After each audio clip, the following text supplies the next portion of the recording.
We've got Sadie and Terry from She Beast joining me tonight in Birmingham. We're at the amazing Anna Women's Centre. So, would you be happy to share while we're getting ready what She Beast is, but also why you're doing what you do? Yeah, of course. So, well, She Beast is my baby. Founded 4 years ago, 3 and a bit years ago. I'm not very good with dates. But basically, we're a female-led organisation all about trauma recovery for females using like nutrition, mindset, Not done that very well, have we? and fitness. I'm also a female bodybuilder, but fundamentally, I'm the female on the tin. So it's all about getting women who haven't maybe had the best start, whether it be domestic abuse, substance abuse, childhood abuse, and giving them the opportunity to rebuild their confidence, to make them feel better about themselves first and foremost. But then we now offer them diplomas. So we offer a qualification in exactly what we've been teaching them for maybe 12 to 16 weeks. So they then get to become coaches or gym instructors.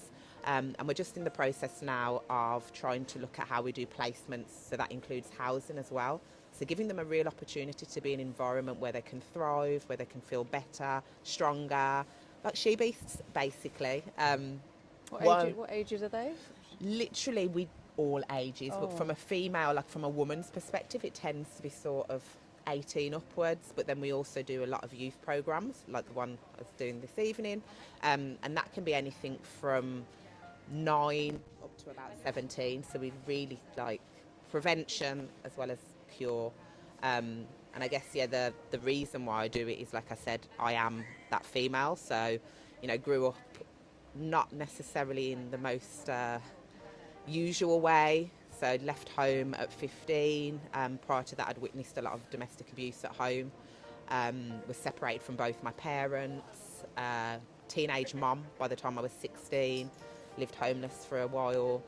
Mother and baby units, hostels, all the things that statistically would tell you you're not going to really get very far.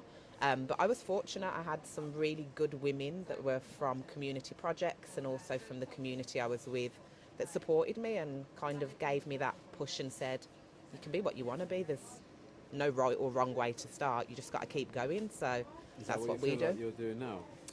Yeah, 100%. That's exactly why. Because I feel like I'm probably the easiest way to transfer that information back, that if I can get through all of them things, why can't you? Yeah. I mean, didn't finish school. I was out of school before I finished my GCSEs. I've obviously founded She Beast. I also work in software for one of the biggest software companies in the world. I've got a grandson, a granddaughter. I'm a female bodybuilder. You can have it all if you want it. You've just got to get the right community behind you. Sounds good. We were talking about self-esteem and everything this morning. We're talking about how you're supposed to protect people from an early age. It sounds like self-esteem and building up their confidence early is a good way to do that. Yeah, I definitely think so. And I think more so for females as well. I think we're very often told as females, oh, you should do this or you can't do that. This is what you're meant to like, and it's just not realistic, is it? Yeah. It's like you can be whoever you want to be. You do what you want to do. Yeah, definitely. And I think it's that kind of building from the inside out, which is what we teach, is a big part of our methodology. It's that, are you getting the right food? Do you listen to the right things? Are you moving your body enough? And then the bonus is all the other things that come thereafter. We've got to feel good in ourselves first. Brilliant. And then your mind follows after that, after your body. And so you do all these amazing workshops and courses, but your dream is to get accommodation, right? Where are you up to with that? We've just been working with the DWP to look at how do we make that more of a possibility. So we initially got our kind of HMO licensing with a group called UK Tenancy. Brilliant. And then I kind of thought about the reality of when I was in that position and what does it mean when you try and kind of transition out from kind of being in refuge or in accommodation that's supported, and then you have to flip into kind of paying and paving your own way.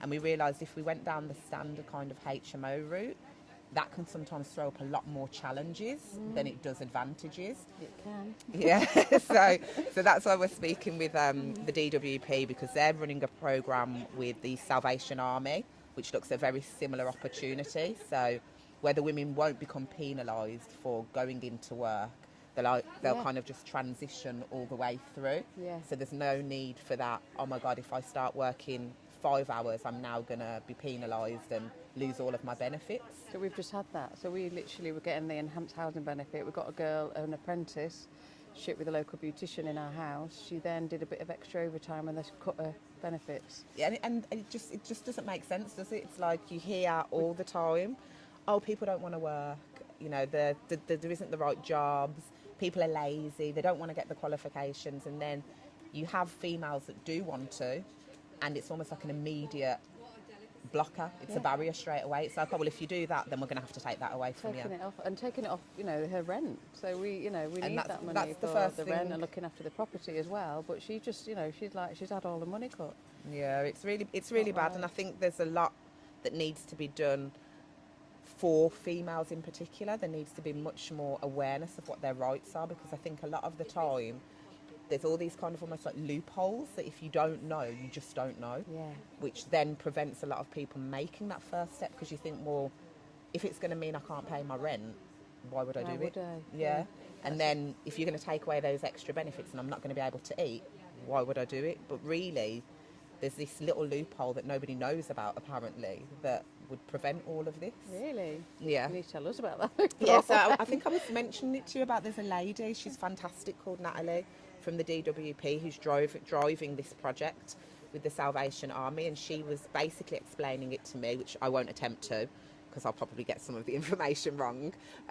But actually, it's very rare that you end up worse by not working. So like the whole point is the program and the way they deliver it is, if you go back to work, it actually benefits you. You do actually end up better off financially. That's brilliant. But a lot of people just aren't aware of that. And I think Yeah. it's probably historical issues that have been there when it comes to housing benefits and all the changes with universal credit and income support, and Yeah. people just not knowing. Yeah, So because they're you just get your scared. housing part of your universal credit taken off you when you get the enhanced bit.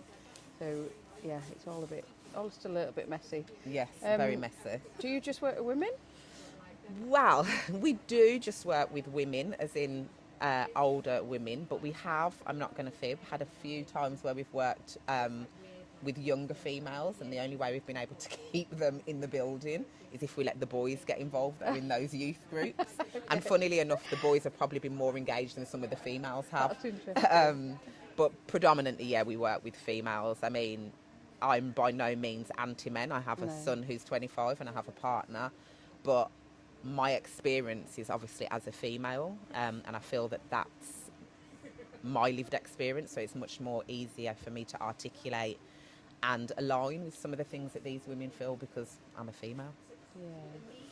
So have you got a base you work from? You've got accommodation, and then is that the dream as well, to get like a women's centre? Yeah, or? the perfect scenario is to have like a headquarters which has a number of housed units, and we're kind of central in the middle of that, and then we have a studio or a workspace where we can bring the women in, teach them the different methodology, because we do everything from bouncing on trampolines, jumping up and down on boots, weight training, rolling around the floor, and then giving them the diploma. So Dave, yeah. you don't have a morning routine, do you, that you're going to expect me to get involved in?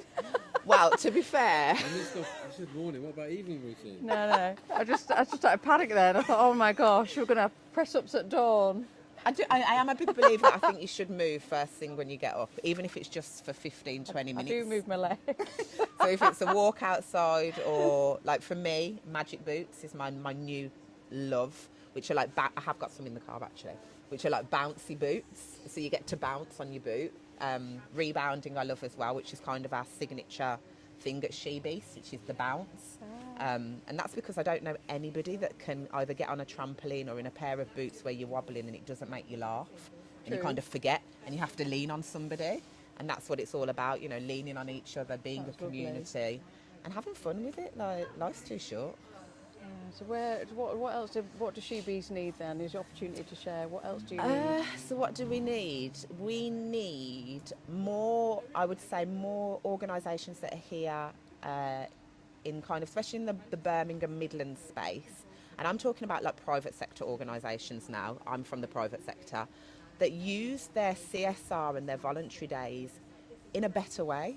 Instead of always going for the big, large, huge charities like your Prince's Trust that everybody knows, supporting local organisations like She Beasts, like Anawim, helping the women that are in their areas evolve and potentially get an opportunity to come and join their organisations, come out and mentor, come out and see what it's like on the other side, rather than kind of doing a tick box exercise and saying, oh, we helped this year, help locally.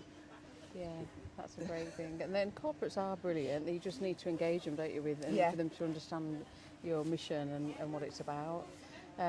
Brilliant. So, Sadie, we are sleeping out tonight. You said you slept homeless before. I have indeed, and what's- funny enough, I mean, it's not I was obviously. going to say it wasn't like this, to be fair. When you were homeless, you clearly didn't have this set up. So No, I didn't. can you explain what you felt like? How old are you? So I was 15 and a bit when I your first own? left home. Yeah, so left home. Well, disagreeing with my parents, I guess, to a certain degree. Left home and was like, "That's it. No, I'm not coming back. I refuse. I'm not listening. I'm doing it my way." And yeah, I just kind of left. I didn't really leave with anything. Most of my time was spent, or what I would do is, I guess, like sofa surf up until a certain time, until usually people's parents get pissed off and say, you need to go home now. And then, yeah, you'd kind of come out, sit in a park, so there's a park not too far from here, do other things to keep you warm. So as, you know, probably a lot of people who know about kind of that homeless space, very often you lean on substances because it helps you forget, one, what's going on, but two, keeps you a bit warmer. That saying, like, wearing your beer blanket comes from somewhere. So yeah, there was less sleeping bags and probably more alcohol involved. And I did that probably for about 5 months before my kind of boyfriend at the time's aunt let me move in with them. And then from there, I got pregnant, and then I went to a mother and baby unit, which is actually not too far from here in Moseley. And then from there, they kind of helped me get my first place, which was over on the other side of Birmingham, which was absolutely awful. usually the case. Yeah, like honestly, the like metal windows still, you know, like the damp coming through, condensation. And then I think I went back into a refuge for a little while because it was that crap, the actual accommodation. And that's still the problem now. They get put in inappropriate accommodation and then wonder why people keep on the alcohol or keep on the drugs. Well, this is it, and I think that was one of the reasons when we first started looking last year at the kind of HMO space. The reason we haven't progressed as quickly as I would like, because I like to do everything now, it's my personality type, is just the standard of property. You're just like, I don't let my dogs in here, and you expect me to like give you money to let women stay here. That's just, it's insane. You should come and have a look around Anawim when you get a chance, because this is a trauma responsive space and it's just beautiful. And I think that's what you need. Yeah. Like, I mean, don't get me wrong, some of the refuges now, even some of the ones we've worked with, which are like part of Women's Aid and stuff, they're beautiful. Like, you can see the lot of care has gone into them and the thought about the space and it being community driven and clean. But then there's some that you just like, I mean, why would you not? Like, I'd continue drinking if I was there. Yeah, because you just think how you're going to get through it. How are we going to get through tonight? Well, if all else fails and we get cold, we can get magic boots. I've got a feeling I'm going to be doing star jumps at 3 a.m. Let's see how it is. We'll go for it. Thank you so much for joining me. I actually feel quite safe with you around Sadie tonight. Yes, she bases. We're going to be she beast tonight.